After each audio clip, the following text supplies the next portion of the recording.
All right, thank you, Catherine.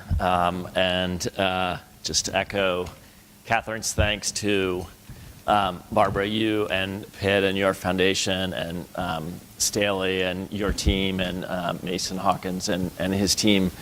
Memphis is truly a special, special place. We at the Growth Fund have had the privilege to work in Memphis for about the last decade, and it is a place that we love and know well. It was our first outpost. We had an apartment here, which was an interesting part of team bonding to get to stay in the apartment. But we won't go into that. Some stories there. Exactly. Barbara, it's so nice to be on the stage with you. And I can't think of a better way to sort of tie together everything that's happened in Memphis than to have this conversation with you. What I'm hoping that we can do is to basically have Barbara share a little bit about the journey for you and Pitt. The way I kind of think about this journey that we talked about is sort of there's 3 chapters. And the first chapter is roughly in the time period of 2000 to 2008. Second chapter will be sort of 2009 to 2016. And then the third chapter, we're in the process of living right now. And I'll ask you to sort of look into your crystal ball and think about where we are today and where we might be headed a little bit. But before we go into the 3 chapters, or the 3 acts, like a Shakespearean play, I want to do a little prologue with you. Why, a key thing that we always ask at the Growth Fund when we talk to entrepreneurs is the why. So why did you and Pitt decide to embark on this journey? Well, I mean, as probably everyone in this room, it's an honor to talk to a group of philanthropists. Everyone here has their own version of the why. I think for almost everyone here, it's about recognizing the blessing of resources and wanting to do something meaningful, purposeful with those resources. As Staley said yesterday, when we're blessed to have made some money, there's just a limit on what we want to do for ourselves. And for Pitt and me, that journey was all about our hometown, actually his hometown, my adopted hometown, so I have the fervor of the convert. And so for us, it was a lot about investing in the city that's been good to our family, the city where we've raised our kids, the city in which the family has made its money. But almost equally important, it was about recognizing that Memphis is kind of a perfect laboratory. And that if we could address issues in Memphis, if we could move the needle in Memphis, that it might potentially be a model for other communities. And so I'm grateful that all of you have braved the elements to travel to Memphis and share what you're learning in your communities with us and see a little bit about what's happened here. And because Memphis doesn't have a lot of philanthropists, it doesn't have a massive number of deep pockets. So it's been important for us to both focus here, and I know we're going to also talk about how we've done it trying to do it in an aligned way. Great, thank you for that great why. So take us back to around 2000 when you and Pitt just started, and Staley was at the same point starting then, Mason and his family starting very similar point then. So maybe just share a little bit about what was the sort of scene around K through 12 education in Memphis at that point? Well, I mean, at that point it was pre-charter school legislation. Yep. We were a city with huge economic challenges, dramatic underperformance of our schools, and really not a vision as a city of how to even begin to dig out of those challenges. And all of us were giving to worthwhile things, right. After school programs and literacy efforts and all kinds of projects that were important, and good, but they weren't moving the needle. And so I think probably in our own little buckets, our own little orbits, Pitt and I, Staley and his family, Mason, you know, we were thinking about how do we drive this, because we can't afford for the city to go down any further, and we can't afford to lose any more generations, and incremental change just isn't going to cut it. For us, we began to think about how to be more proactive in our giving, less of a traditional grant-making foundation reacting to very good proposals from lovely people running good organizations, but to think a lot more strategically about what are some big bets that are going to move the needle here.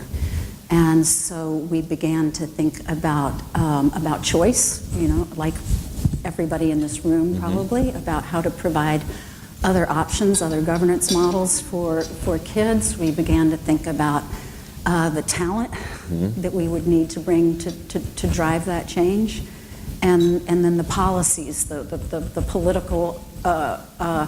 Tasha Downey earlier asked about what are the big rocks that we all try to move, and we recognize that a foundation our size, we're a mid-sized foundation, we could give 20 times the money we had and not move those rocks if the political obstacles and the policies and the way government spends its money didn't change. So those were the buckets for us in the early years. So there are probably some people who their community, whether it's a city or a rural community, et cetera, they may be in that sort of chapter of the journey. What one or two vignettes that you remember from that time? And I'll prompt you with one, which is I remember one of the first times that I met you and Pitt telling a story of walking around the halls of the legislature in Nashville, talking about this idea of creating a charter law so that charter schools could exist. Sure. So he mentioned it yesterday in that session at the Civil Rights Museum, of spending literally 5 years pushing hard, walking the halls of the legislature, and Pitt was running a company at the time and trying to do small one called AutoZone. trying to make some money so we could give it away, but the fact that he was willing to roll up his sleeves and do that kind of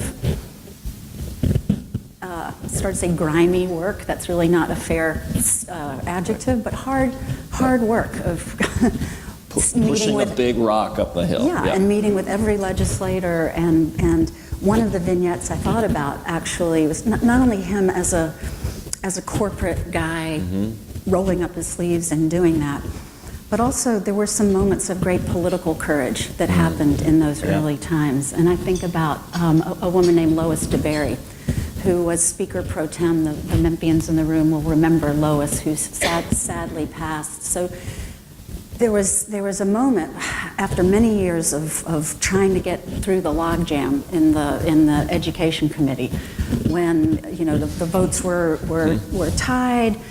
There was this moment when something had to happen to break that logjam, and we were having lunch with Lois, and we're talking about the opportunity to create choice for kids. And she said, at the end of that lunch, she said, politically, this is a bad move for me. In my head, this doesn't make any sense. But in my heart, I know that kids need me to step forward. And so she stepped forward, cast a deciding vote as the speaker in a committee. That was, her opportunity to do that, but it was not the typical thing. And so that was an act of great political courage. So it was our privilege to not only do the hard work walking the halls, but then to see how political leaders would step up. And so that was a great moment. I want to mention one other. Yeah, please. Too. Please. Separate from politics. I don't know if Sarah Carpenter is still here for lunch. Okay. So there was another great moment early on, and when we brought KIPP to Memphis right before charter school legislation happened. So we brought it as a contract school. And oh my God, the teachers union was against it.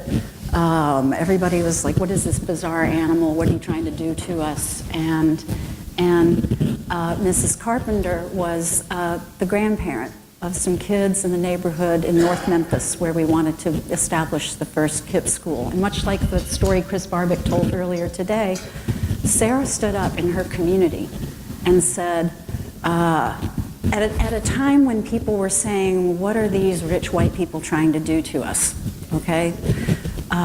Sarah stood up and said, let's listen, let's see if we can make this happen. And Sarah was with us in those early years. I remember when we were trying to get the building open, Sarah was in there with Teresa trying to clean the halls. And now Sarah's granddaughter, Kentoria, was not only the first to graduate from college in her family, but is now wanting to be a Memphis police officer, a probation officer to contribute to public safety in our city. So.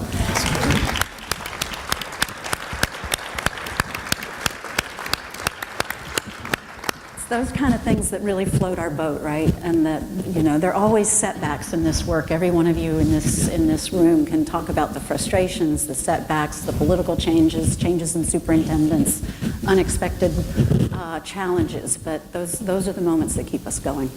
Absolutely. All right. Thank you for that. So let's pivot a little bit out of that first chapter into the second chapter. So it's 2008, 2009. Couple big things happen within about 12 or 15 months of each other. One in Memphis and one in Nashville, which gets sort of prompted out of the work in Memphis. So what are those two things? Sure. So that was the time when, and by the way, as a PS, I was noticed. Adam and I were talking about the last time the Philanthropy Roundtable came to Memphis was about that time. Yes. And so there was good work happening in Memphis, but Adam was commenting in a very complimentary way about all the progress since then. So thank you for that, Adam. So 2008, 2009 was when the Gates Foundation launched their major teacher effectiveness competition. Yeah. And we were fortunate that Memphis we were not just fortunate, we had a great team in place who worked very hard. Teresa, Tom, Jim, others who worked very hard to make sure Memphis was well positioned. But we got the Gates grant of $90 million to invest in teacher effectiveness work. And that was a huge pivotal moment because it said to teachers and to the district that there's money out there if you're willing to make some changes, if you're willing to change the way teachers are accountable, if you're willing to do some major things to drive the needle. And then the Gates grant kind of emboldened us to think about competing for Race to the Top. And Memphis having created some reforms in partnership with the district, in partnership with teachers, that got us the Gates grant, was able to take that to Tennessee, to the state level, with the governor's support, Governor Bredesen at the time, and we were the first state to be awarded the Race to the Top, and that was $500 million. That also kind of validated the work and not just funded it, but validated it politically. Right. And so that was a really transformative time. That was also the time that we really ramped up our investments together, Poplar, Pyramid, and Hyde, in ramping up charter school growth. We had begun to invest in a few independent, homegrown charter school models. Gestalt Power Center would be a great example. Stax Soulsville would be another example. We had also begun to invest in national models, KIPP, and others, and that was when we started really kind of taking that to scale. Right. I mean, it's really it's a fascinating piece. Basically what came together over that sort of 18 to 24 month period, right? It was, as we talked about, basically, for the district to agree to basically say we're going to revamp our entire human capital and talent approach, right? We're going to change how we recruit, We're going to basically outsource who is going to do to TNTP, Right, who's going to TNTP. basically run our whole talent function, change how we do evaluation. So the whole city changing that at the same time with the race to the top, the Achievement School District, and the move to try to transform the bottom 5% of schools, which happen to be 60-something in Memphis. And so at the same time you're trying to transform everything around human capital, you're doing the same thing with a huge percentage, probably 30% of the schools in the city. So it was a big bet, right, for you and others here and for the city. Tell us about like what's happened in the last 5 or 6 years as that bet has played out. Well, as I hope you all have seen, several things have happened. We've built a robust network of high-performing charter schools. They're not all performing at the level we want them to be performing, and we'll talk about that in a few minutes. But we've been successful in attracting some great talent here. You guys have met some amazing people, some of them who are homegrown like Tasha, others who've been attracted to come to Memphis because of this idea of Memphis being teacher town, a mecca of transformative education reform work. And so it's really exciting, and I've been reminded during these last few days of how much more talent we have on the ground here now, and the great work that's happening. So charters expanded, more leadership coming to the city.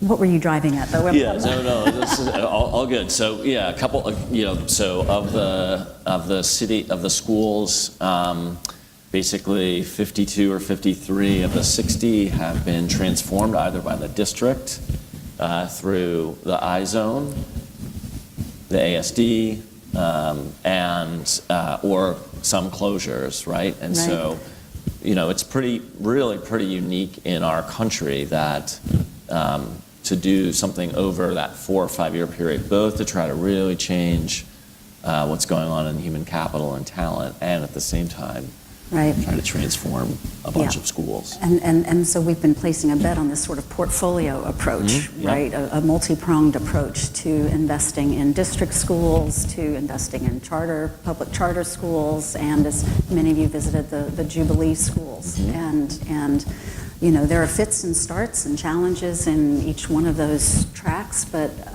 we still think it's the right bet. And we've seen Tennessee be, the fastest growing state in student achievement.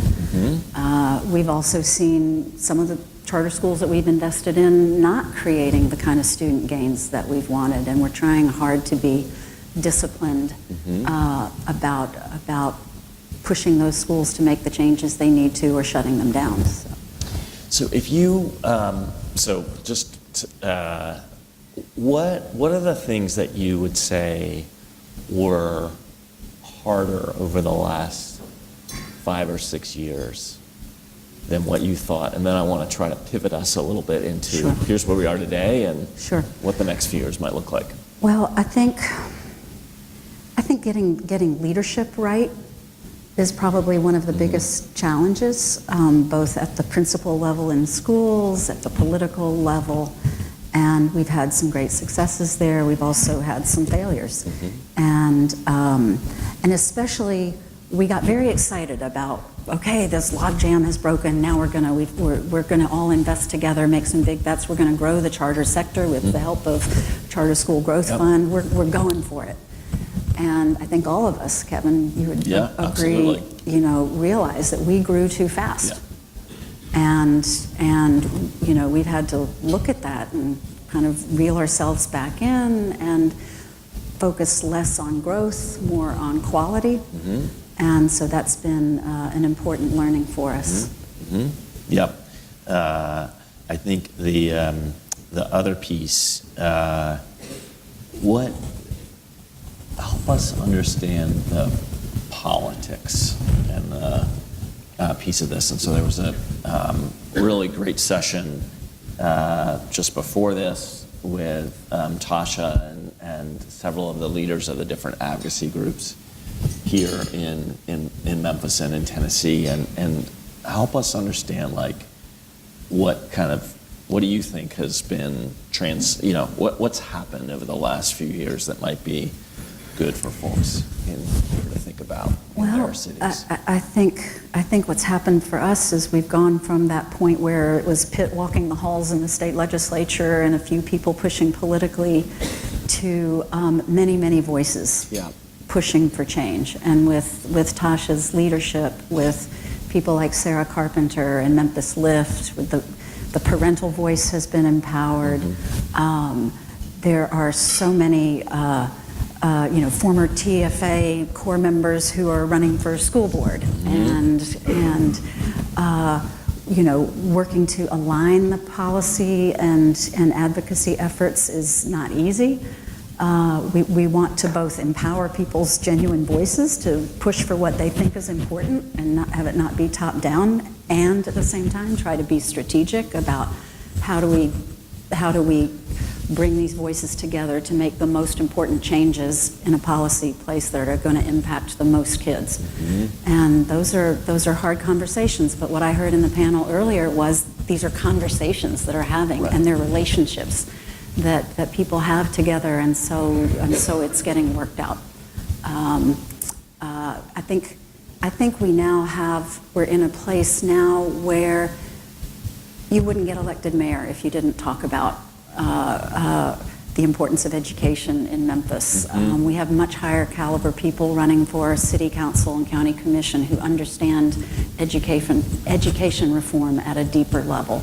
And yesterday when Michelle was speaking on the panel with Staley about Crosstown, there was another person who I went up to her right afterward and said, "You need to run for school board." There are these voices emerging in now a much more organic way that's very exciting. One thing that you touched on before, I'm going to ask you to look in our collective crystal ball here.